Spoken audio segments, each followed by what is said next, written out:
Bon, avant de t'installer, tu fais quoi? Avant de mesurer. T'as des peintures quand on regarde. Tu fais la peinture, tu nettoies. T'as des lieux déjà. Ouais, tu nettoies. Hein? Vous nettoyez bien. D'accord. Oui, vous faites l'état des lieux, vous nettoyez. Ok. Et après, quand tu as nettoyé, quand tu as fait l'état des lieux, quand tu as le bail, après tu commences à mettre les meubles. On est d'accord? Ok.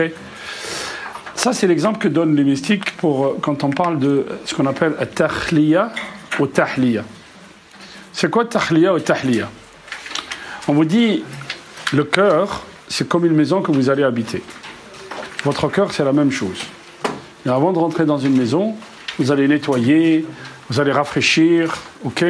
Vous allez bien nettoyer. Et puis après, vous allez mettre les meubles. C'est la même chose. Le cœur, c'est la même chose.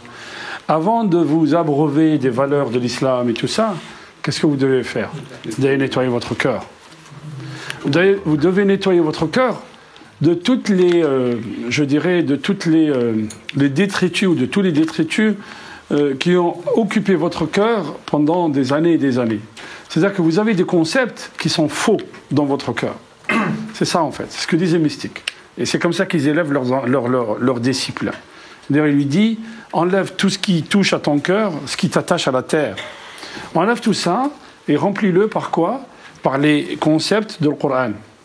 Et les concepts du Coran, on en a parlé souvent. Souvent, on en a parlé du Coran, des concepts coraniques. Le concept coranique, c'est que, par exemple, le haqq wal batil, le conflit entre le bien et le mal, il est éternel.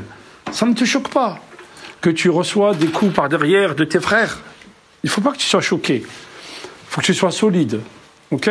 Parce que des fois, c'est ce qu'on dit, le concept coranique. Ce qui a jeté Joseph dans le puits, c'est ses frères. Et donc, des fois, les coups qui viennent de tes frères sont beaucoup plus... parce que tu ne les attends pas, en fait. Ton ennemi, il est en face, tu le vois. Mais ton frère, il est avec toi. Et des fois, il te fait un coup... voyez? Donc ça, c'est un concept coranique aussi. Si tu ne mets pas les concepts coraniques dans ton cœur, tu seras toujours malade. Si vous discutez avec les psychiatres... ça, il y a le phénomène du burn-out en ce moment, l'épuisement professionnel. Des gens qui travaillent, et puis ils se rendent compte que l'entreprise s'en fout d'eux, quoi. Quand il est malade, bon, allez, salam alaikum. C'est un numéro. Ouais, c'est un numéro, ouais. Il y a une dame cadre de banque qui dit, j'ai travaillé pendant 15 ans dans cette entreprise.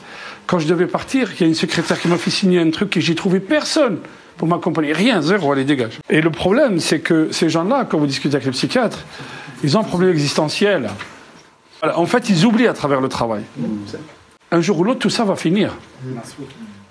Tout ça va finir. Mais qu'est-ce que ça va devenir?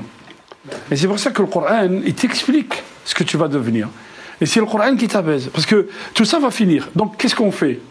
Il y a comme une fuite en avant à travers le travail, à travers tout ce qu'on fait. Vous voyez, on occupe notre temps.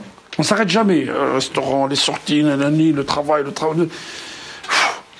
Et pourquoi? Parce que ça va finir et j'espère l'oublier et j'espère que ce sera le plus tard possible. Et le Coran, c'est pas du tout ça. Le Coran, c'est pas ce qu'il nous explique.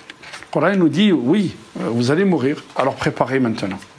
Et quand tu te prépares maintenant, tu fais quoi? Tu te lis à Allah.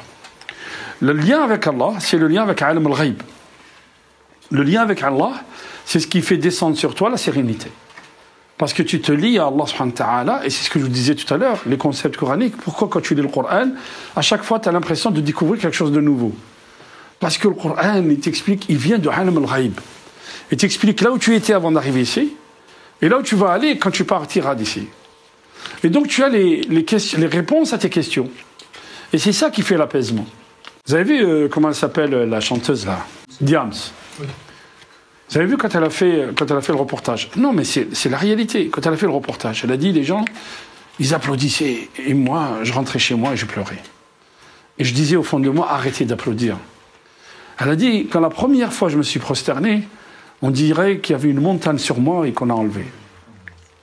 Elle le dit dans TF1. Elle le dit. Elle a fait un reportage avec TF1 et elle le dit clairement. Elle dit, je souffrais. J'avais de l'argent à ne savoir pas quoi faire. Mais je souffrais intérieurement. Et les gens, ils applaudissaient, ils me saluaient dans la rue et tout, et moi, je souffrais. Et pourquoi tu souffres? Tu souffres parce que, justement, c'est ce point existentiel. C'est pas l'argent. La preuve, elle avait de l'argent à ne savoir quoi faire.